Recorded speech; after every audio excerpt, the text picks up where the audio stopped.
আলফাডাঙ্গায় ভিডব্লিউবি কার্ডের চাল বিতরণ। 291 জন নারী পেলেন খাদ্য সহায়তা। ফরিদপুরের আলফাডাঙ্গা উপজেলার 3 নং আলফাডাঙ্গা ইউনিয়নে অত্যন্ত সুশৃঙ্খল ও শান্তিপূর্ণ পরিবেশে ভিডব্লিউবি ভার্নারেবল উইমেন বেনিফিট কার্ডধারী নারীদের মাঝে চাল বিতরণ করা হয়েছে। আজ 17 মে 2026 রবিবার ইউনিয়ন পরিষদ প্রাঙ্গণে এই চাল বিতরণ কার্যক্রম সম্পন্ন হয়। চাল বিতরণ কার্যক্রমের শুভ উদ্বোধন ও তদারকি করেন 3 নং আলফাডাঙ্গা ইউনিয়ন পরিষদের প্যানেল চেয়ারম্যান মোহাম্মদ ফারুক মোল্লা। এ সময় তার সাথে ট্যাগ অফিসার হিসেবে উপস্থিত ছিলেন ট্যাগ অফিসার হারুনুর রশিদ, উপজেলা বিআরডিবি এবং ইউনিয়ন প্রশাসনিক কর্মকর্তা মোহাম্মদ আবুল হালিম শেখ। ইউনিয়ন পরিষদ সূত্রে জানা গেছে, সরকারি নিয়মনীতি মেনে ইউনিয়নের মোট 9টি ওয়ার্ডের 291 জন সুফলভোগী কার্ডধারী নারীর মাঝে এই চাল বিতরণ করা হয়। কার্ড প্রতি প্রত্যেকে 30 কেজি করে চাল বুঝে পান।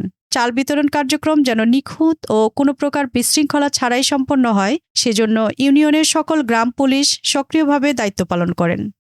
চাল বিতরণকালে প্যানেল চেয়ারম্যান মোহাম্মদ ফারুক মোল্লা বলেন, বর্তমান সরকার গ্রামীণ অসহায় ও দুস্থ নারীদের খাদ্য নিরাপত্তা ও ক্ষমতায়নের নিরলসভাবে কাজ করে যাচ্ছে। তারই ধারাবাহিকতায় আজ আমাদের ইউনিয়নের 9টি ওয়ার্ডের 291 জন উপকারভোগীর মাঝে অত্যন্ত স্বচ্ছতার সাথে চাল বিতরণ করা হয়। চালের গুণগত মান ও ওজনে যেন কোনো কমবেশি না হয়, সেদিকে আমরা কঠোর নজরদারি রেখেছি।